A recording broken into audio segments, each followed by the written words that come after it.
Hello and welcome to this lightning round session that's all about talking about favorite indicators.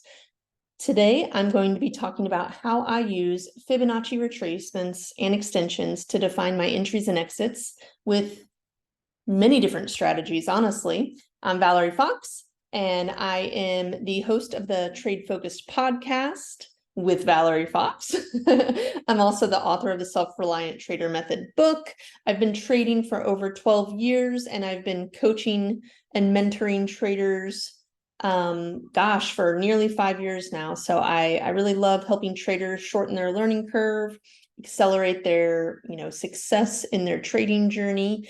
And this is a short presentation, so I'm going to be covering a ton of info. I'm going to go kind of fast because I want to squeeze it all in. But before we begin, let's do a quick disclaimer, just reminding you this presentation is for educational purposes only, and all examples and analysis are intended for education only and should not be considered specific investment or trading advice. Feel free to pause this and read the entire thing, but just remember, you're responsible for your trading decisions. Feel free to consult a financial advisor if you need some assistance. All right, the agenda for the call is I'm going to talk about what are Fibonacci retracements, just going to give you a little background on what they are. I'll tell you more about why I like to use them. And most importantly, I'll show you how I use them. So I'll describe it, and then we'll also just pop on over to the charts so that you can see it in live action with some live charts. So what are Fibs? I call them Fibs for short because Fibonacci retracements and extensions is just a long term. So I'm going to refer to them as Fibs. So what are Fibs?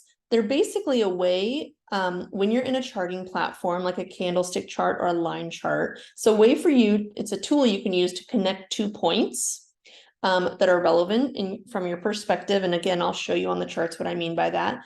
But like connecting a high and a low on a chart. And then what happens is the Fibonacci retracement on your charting platform will draw these percentage levels where price can stall or reverse. So the most common retracement levels are the 23.6 retracement, the 38.2 retracement. A lot of traders use the 50% retracement because of its psychological value, although it's not officially a Fibonacci number. Then there's the 61.8 and the 78.6. So I'll show you which ones I use for what. And again, I'll show it to you visually on the charts. But basically, if you imagine price starting from a low, moving up to a high, that means that price pulls back down into those levels at these different variations of percentages. So why does this matter? Why do I even care to use Fibonacci's to refine my entries and exits? The first one is you get better entries because it forces you to wait for a pullback in price. So as we know, price never moves in a straight line. Whenever it's in an uptrend, it doesn't just go straight up without taking pullbacks along the way. So when you use a Fibonacci retracement to really wait for that entry, once all of your other qualification factors are met with your trading strategy, you're ultimately going to get a better entry where price doesn't have to move up as far to hit your profit target. And you also get a little more natural breathing room with your stop loss. So clearly defined entry price, stop price, and target price. There's no guessing. There's no, when should I enter? When should I exit? When you use a Fibonacci retracement, it tailors those levels specific to that instrument and the recent price movements. And it literally removes all emotion from trade management if you use them correctly. The other interesting thing about Fibonacci retracement levels, I didn't really get into like how they're calculated, but you could go do an internet search on the golden ratio. And these Fibonacci levels are tied to the golden ratio. And the golden ratio, when you research it, it reflects this naturally occurring pattern that happens in nature, the way things grow, the way things are shaped, even human behavior. So there's all these different examples of the golden ratio and how it just continues to show up time and time and time again in nature and in our lives and with the way people behave. So there's a lot of like underlying reasons why these levels work and why people trust in them and believe in them, but feel free to do research on that after this presentation if you're just naturally curious. Otherwise, let's dive into how I use Fibs. This is, again, a short presentation, 15 minutes. I feel like I'm flying through it, but I really want to leave you with some solid information that you might be able to apply to your own trading. So there's two ways I use Fibs. One is in an established trend. So both of these things I'm going to share with you, the two ways I use Fibonacci sequences for my entries, stops, and profits. One is a trend trade and one is a counter trend. So no matter what you trade, whether it's stocks, indices, futures, Forex, crypto, it can be applied to all of these. When you think about an established trend, if you're a price action trader, you can use highs and lows to determine that established trend. You can use moving averages, you can use Bollinger Bands, you could use RSI index, etc. Or RSI would probably be for more the counter trend. But with the trend, here are the levels I use. I'm going to go through them kind of quickly. You can take a screenshot or revisit this recording. But ultimately, I buy and sell at the 38.2 retracement in an established trend. I put my stop at the 123.6 retracement and my target at the negative 61.8 extension. So I'll show you what all those are in just a moment. You're going to have all these. Just take a screenshot if you want or write them down. Another way I use Fibs is in a counter trend, specifically with a head and shoulders pattern. The levels are a little different with that since it's a counter trend trade. I buy and sell at the 618 retracement. I put my stop at the same place, the 123.6 retracement. My target is also a little different since I'm looking for a deeper pullback. I don't have to wait as long to reach my target, and that is at the negative 38.2 extension. So all of these can be modified to your liking if you choose to use them. But I think it's all kind of gibberish just here written down on paper. Let's go see it all on the charts, and I think it'll pull it all together here for you. So let's go back here. Let's look at some trends. I'm going to start with the S&P index, the SPX. Here, this is just a daily chart. I'm on TradingView. It's a free platform. Feel free to use it if you like the way my charts look. I get a lot of questions about that. But let's talk about the trend, right? The established trend. So this is a clear established trend. There's a lot of ways you can define that. The highs are going higher, the lows are going higher. That's price action. You could put on like a 20 moving average on the chart and just picking a random one.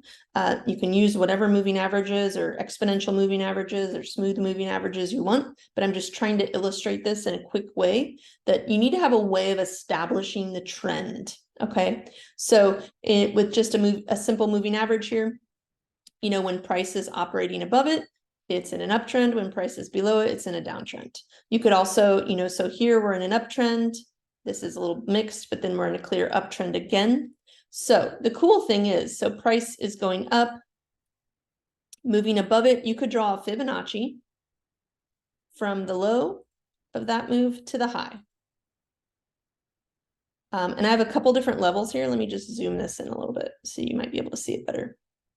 So this is where I started, the low to the high. This is how the direction that price moved. It started down here and it moved up here. So what I care about is this retracement where I wait for a pullback, right? So as I stated, in an established trend, I'm going to buy or sell, in this case, buy because it's an uptrend, trading with the trend, 38.2 retracement. So that 38.2 retracement is right here. You can see 0.382. So it's 38.2%. If you want to get the actual number, you just move the decimal over twice, and it'd be 0.382 as a number, which is what you see here.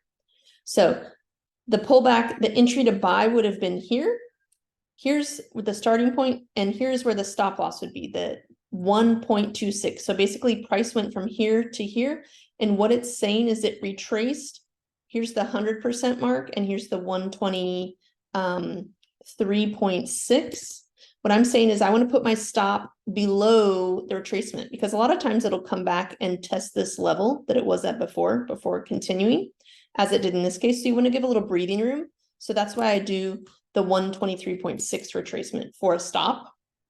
So if I enter here with a buy to go up, the stop is here, which it didn't get tested. And then my take profit is at the -618, which is right here, this higher level. So I would have entered here, stop here, take profit here. You could have put all those orders in advance and everything would have known. There's no managing in the moment or anything like that. Let's do another one. So price is still continuing right here. So I just did that one. Let's do the next one, because this, maybe you didn't see the charts right away in the morning. This is another example from here to here. Price is still making higher highs. Price is still above the moving average. Price pulls back right here, triggers the 3.82, didn't even come down and test the stop loss, continued on up, would have hit the take profit right around here a couple days later. Let's see it again. You just keep moving up the trend and you can see examples time and time again. From this low to this high, you didn't get the pullback. So, one of the things about waiting to enter with a pullback is it doesn't always pull back far enough. So, it is what it is. That just never would have triggered the entry. Let's look at this next one. From here, this low to this high, I'm going to add the fib. So the entry would have been right here at the 38.2 to buy. Price pulled back a little deeper, but it didn't come close to testing the stop loss. And then sure enough, it did go up several weeks later and hit the ultimate target there. So this is on the daily chart. You can also go down to the 5-minute chart and see the same things. On this same chart, there's an example of a counter trend. So I want to quickly show that to you with the head and shoulders. So if you don't know what a head and shoulders is, this probably you either need to study the head and shoulders to find out how it qualifies, or just maybe if you're more of a trend trader, just stick to that. But I just wanted to show you how it can be used in either case. So here was your established uptrend, and then all of a sudden price changes directions. So interesting thing that happens is price has now gone below this current, the prior low here. Price moved down and is now pulling back.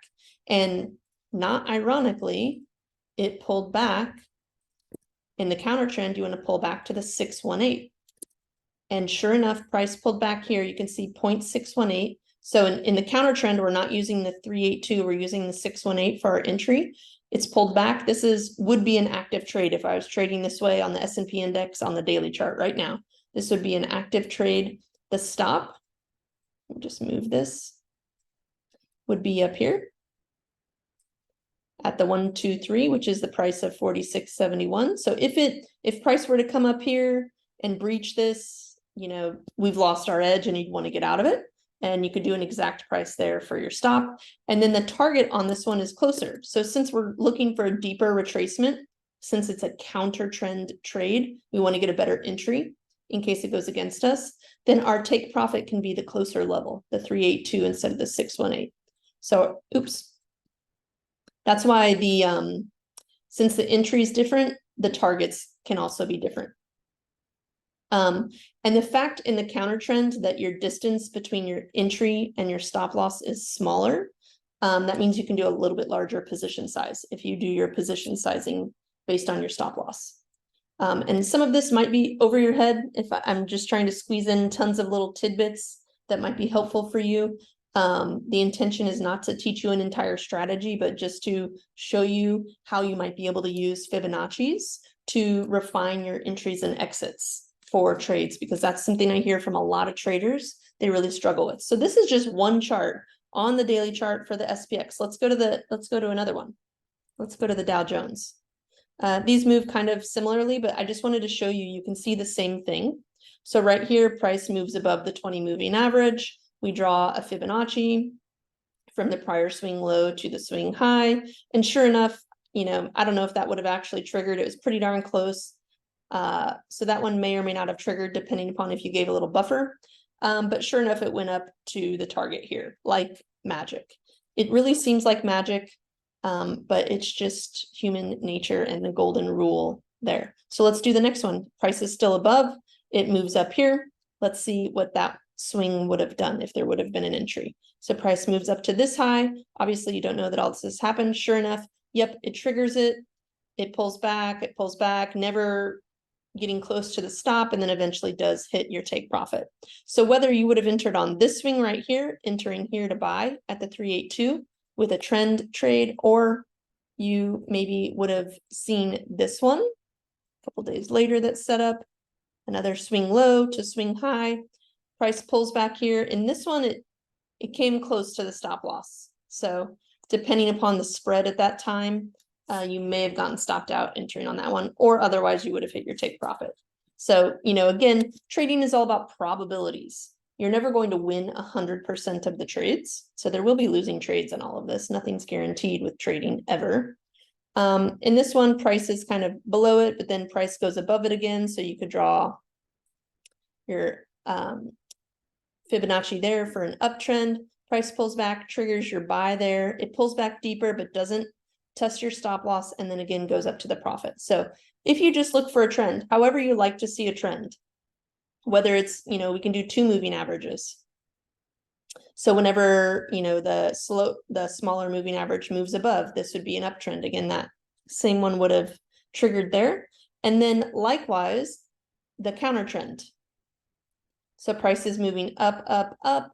And then all of a sudden, from this high to this low, we get a breach of that low.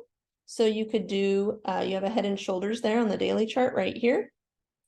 And sure enough, price pulled up to the 618 right here.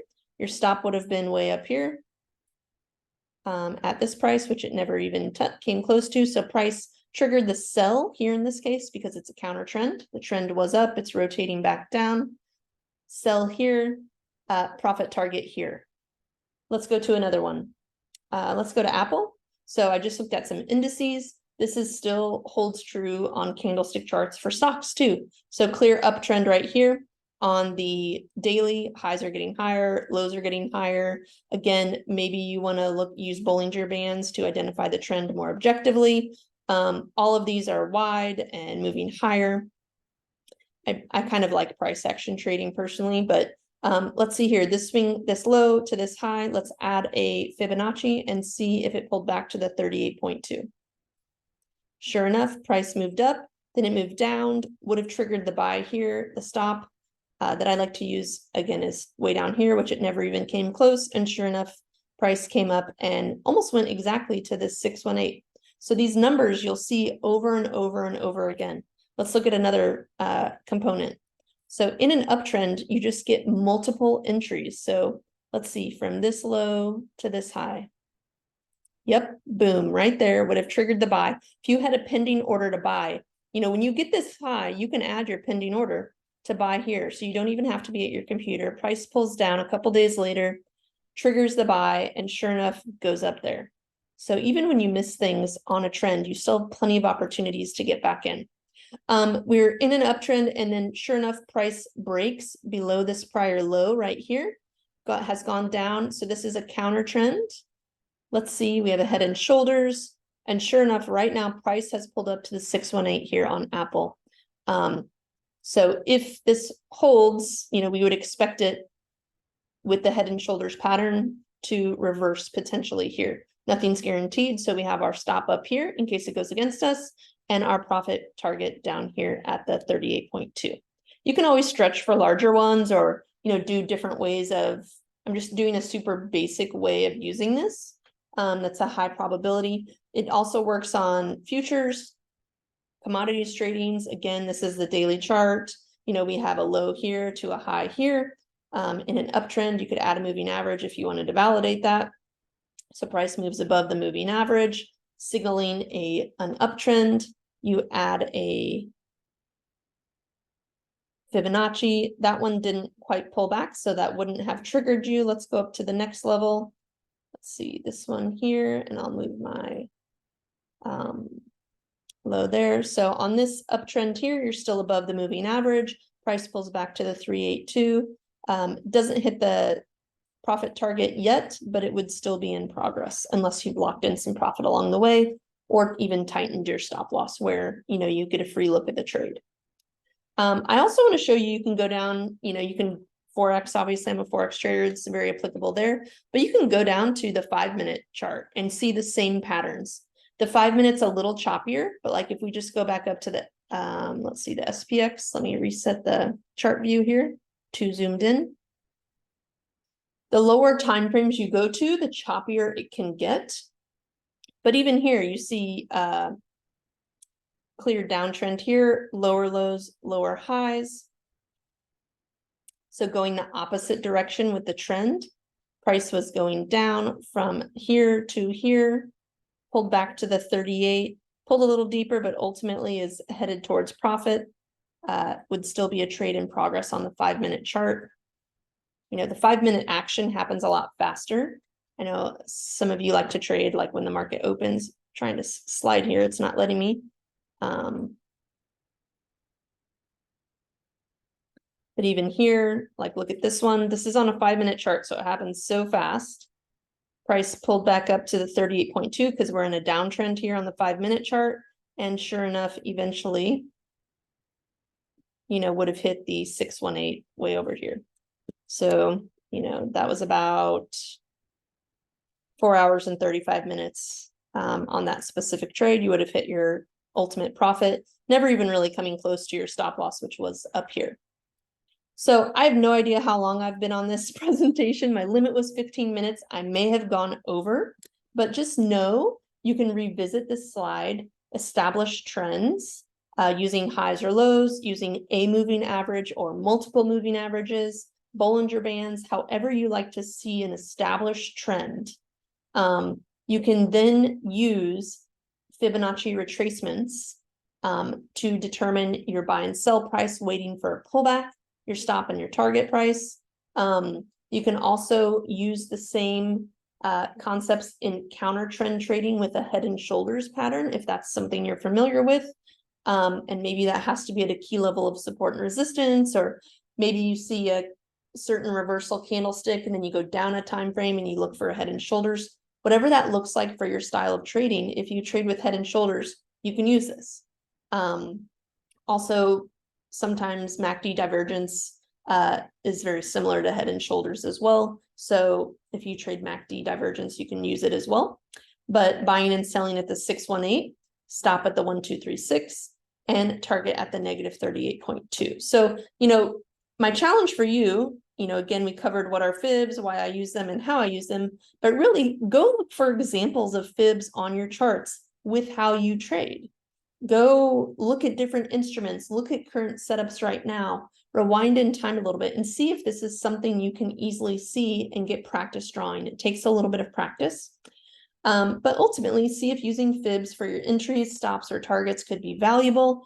And no matter what you decide, just remember, this is another tool in your toolkit of trading. Maybe it's something you use now, maybe it's something with a different strategy in the future you might find valuable, but hopefully in totality, you found this information insightful, helpful. You know, I'm a big advocate of using rules-based trading and really eliminating emotion from trading. And when you can get exact prices using Fibonacci retracement levels that give you the exact price at that percentage pullback, it really eliminates all the guesswork and the emotional decision making, or even the need to be at your charts, because when you enter a trade or you set a pending order, you can already have your stop and your target and your entry price predefined, and it works like magic, I say. But all about probabilities over time for sure, and making sure you have an edge that is clearly defined for a trend or head and shoulders before you apply these principles. So thank you so much if you made it to the end. Let's connect. I'd love to hear from you. I have a free podcast you can access at anchor.fm/trade focus podcast. It's available on Spotify, Apple, Google, etc. I also, on my website, you can check out my book if you're interested, or you can also message me directly on my website with any questions you might have. And then I also have a Facebook page, facebook.com/Valerie Fox fan. Thank you so very much. I hope you found it valuable. If you want to share any feedback with me, send me a message on my website. Thanks for tuning in and stay in touch. All right, bye.